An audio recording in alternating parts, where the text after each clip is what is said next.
Oh dear, Mike Ashley, what have you done? Hello guys, how are we getting on? My name is Aaron Kelly, you're very welcome back to my channel today. Now, before we start the video today, we get a couple of things out of the way. First of all, thank you for 200 subscribers. It's been a long time coming and I don't have to dye my hair blonde, so that's obviously good. Also, if you hear, a bit of if my voice is a bit nasally, I do have a cold, so that's why I sound like ass. So, yeah, apologies for that. But yeah, 200 subscribers. I mean, I did ask for it by the end of last year, but no, you don't get everything you want. But however, I mean, if we get 300 by the end of the year, I'll happily dye my hair next year. I mean, that's all I'm saying. That's all I'm saying. So that's the reason I make these kind of deals with you, is because I just know it's not going to happen. So I can say whatever the fuck I want. So yeah, 300 subscribers by the end of the year, and I'll happily do it. Anyway, today we're going to be talking a little bit about football, because it feels like it's been a bit of a while since I've done that. And a lot has gone down in the last couple of weeks, and we're going to start off, the meaning of that intro, with Newcastle United. Rafa Benitez is to leave the club at the end of this month when his contract expires. And Mike Ashley once again proven that he is definitely the most incompetent owner, maybe Stan Kroenke aside, in the Premier League. Newcastle United, a club that were relegated only a couple of years ago, with Rafa Benitez as manager, he managed to stay with them in the Championship. We're talking about a Champions League winning manager here in Rafa Benitez. He stays with Newcastle in the Championship, gets them promoted as champions, and has kept them in the league ever since, and pretty solidly, I would say. And with a squad containing the likes of, Kennedy and Christian Atsu and just so many incredible players like that, Rafa Benitez has really turned this Newcastle team into a solid defensive team. Although it might not be the most entertaining football, he's getting results, and he has got results, and as a result they've been very solid and are now comfortably a re-established Premier League side. But for how long will that now last? There's all this talk about a takeover or something. I think the next couple of weeks will prove vital for Newcastle United Football Club. If this supposed takeover, which I think I heard, I think it was the Master Book say this is going to be the third time a takeover talk has been happening, and if it falls through, it'll be the third time it's fell through. Good English. If the takeover happens, we could easily see a Jose Mourinho or someone like that become Newcastle manager. I know it will be a bit of a shock, but I mean, stranger things have happened, and we've seen with Man City the huge rise of them ever since they've gotten their money, and now they've one of the best managers of all time as their manager in Pep Guardiola. So I mean, that could easily happen, but as I said, it's probably more likely that it's going to go the other way, that the deal for Newcastle United to be taken over by, I think he's a fucking friend or a relation or something of the Man City owner. It's more likely that deal will fall through and they'll end up with someone of Steve McLaren's caliber. But I am reading today, the top story on Sky Sports today is that Claudio Ranieri is interested in replacing Rafa Benitez at Newcastle. And to be honest, I think weighing up their options at the minute, there's been a lot of talk of the likes of Alan Pardew returning, Mark Hughes, Sam Allardyce, all these household names.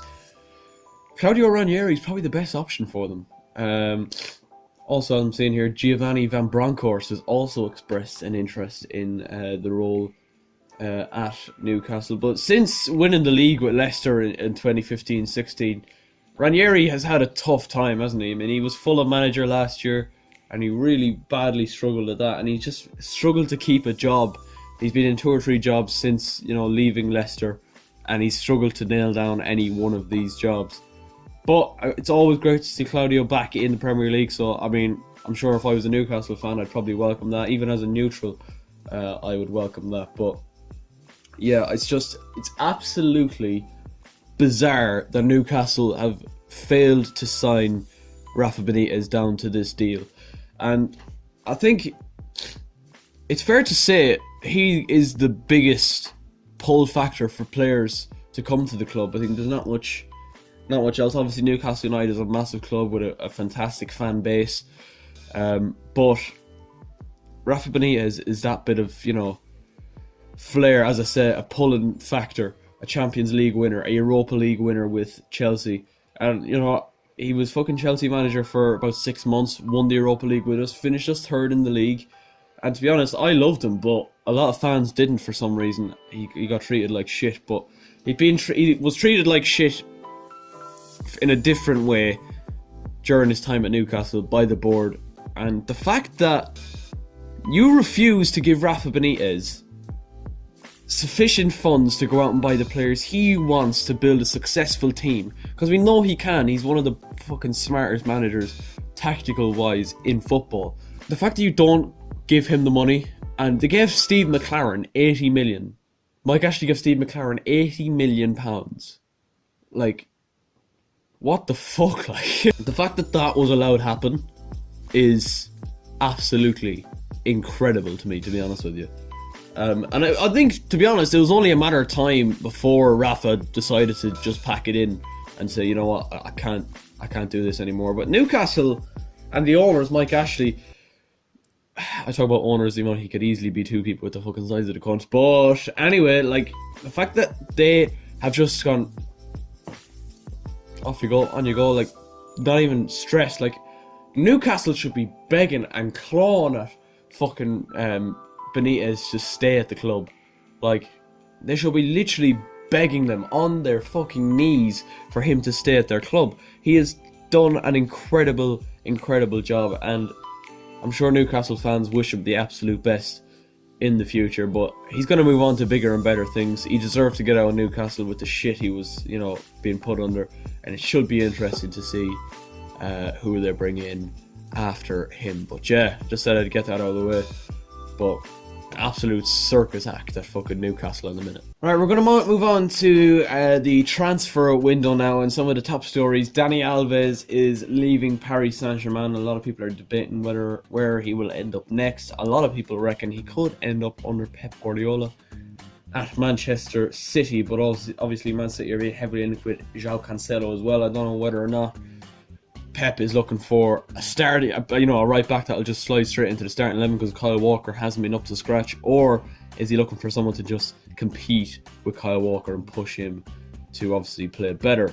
The deal that's been really, you know, just dragging out so far on this in this summer transfer window is Manchester United looking for Aaron Wan-Bissaka. Obviously, they're in dire need of a right back because Ashley Young is, I would say he's past it, but did he ever have it? That's the question. So Crystal Palace are looking for at least 50 million for Wan-Bissaka, which is an incredible price tag when you consider only back in 2011 Chelsea signed Fernando Torres for 50 million. Now I know he ended up flopping, but he was still one of Europe's best strikers at the time.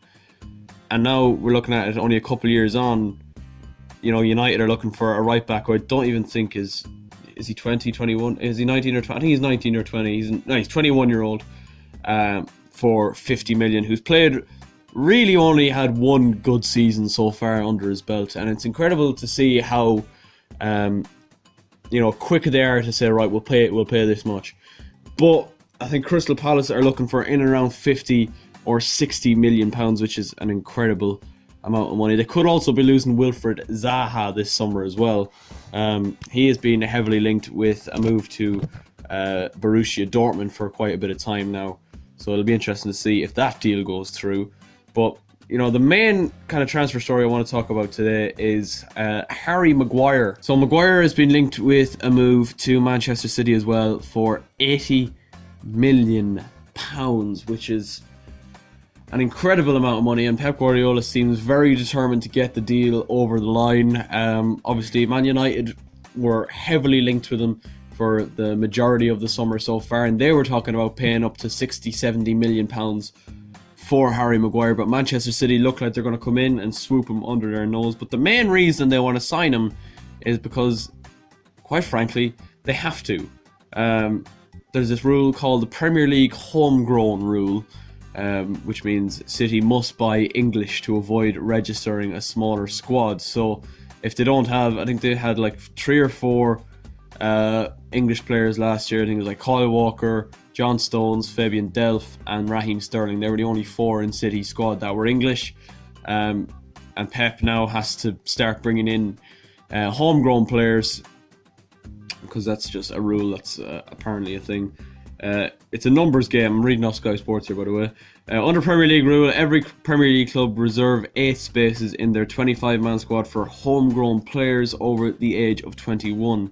Last season, Man City only had 4: Kyle Walker, John Stones, Fabian Delph, and Raheem Sterling, which meant Pep Guardiola could only register a squad of 21 players. Well, I do agree with this. I think it certainly would be good for, it's definitely the national team if a lot of homegrown players are playing with the best teams in England and are being brought through the academy. It's just, I would say it's the right thing to do. I mean, Manchester United have had a very good youth academy over the last couple of years. We look at particularly the 90s, where they brought in the likes of Scholes, Giggs, Beckham, Nicky Butt, the 2 Nevilles. All of them were in that era.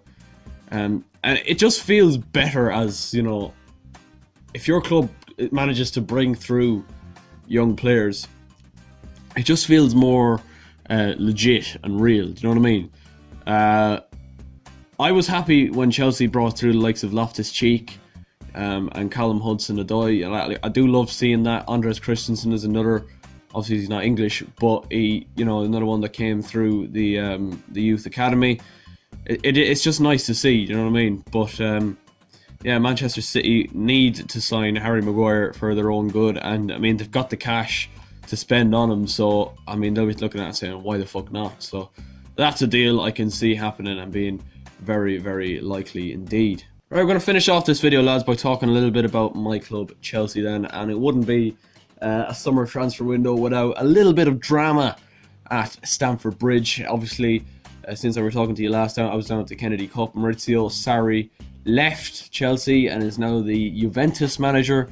And Eden Hazard completed his move to Real Madrid for around £100 million, and leaving Chelsea without a best player, without a marksman, and without a manager. Fucking on your Everton on my lamps there now.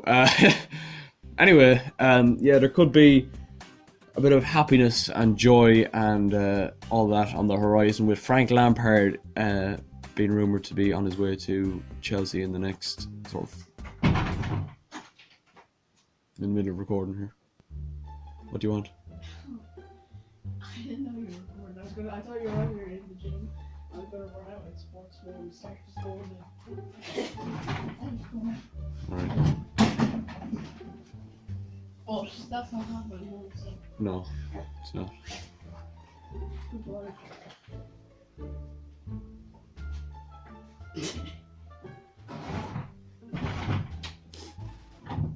I know.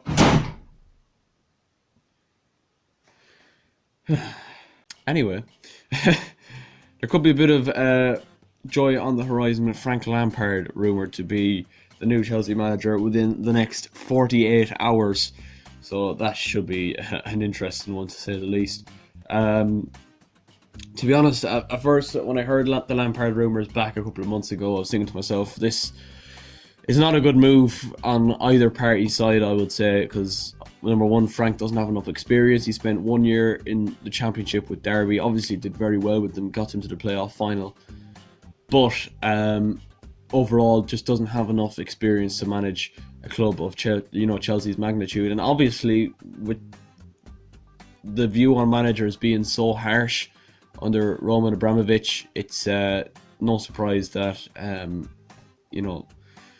I would be worried for Frank Lampard. And also, I think for Lampard as well, it would probably ruin his reputation, because like we've seen some managers fucking get fucked over by this group of Chelsea players. And the fact that there's a transfer ban as well, there's no way the deadwood could be pushed out and new, fresh, enthusiastic players could be brought in. But I'm looking at it now and I'm thinking, who else are we going to go for? Like what manager who is right in the head, who is a top manager, will look at Chelsea and say, that seems like a good job for me?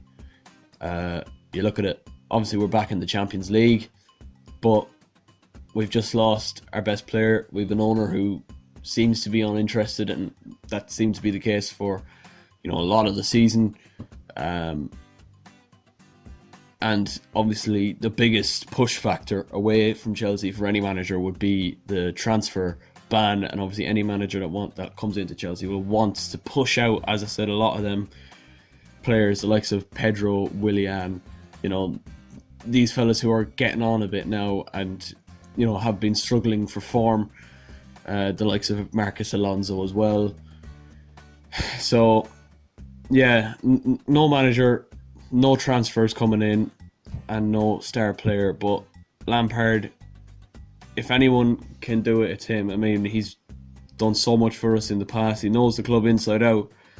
So at this point, I'm kind of like just settling for Lampard, because I just can't see any other top tier manager. Like, why else? Why would a Luis Enrique or a Diego Simeone or even a Rafa Benitez want to come in to Chelsea at the minute?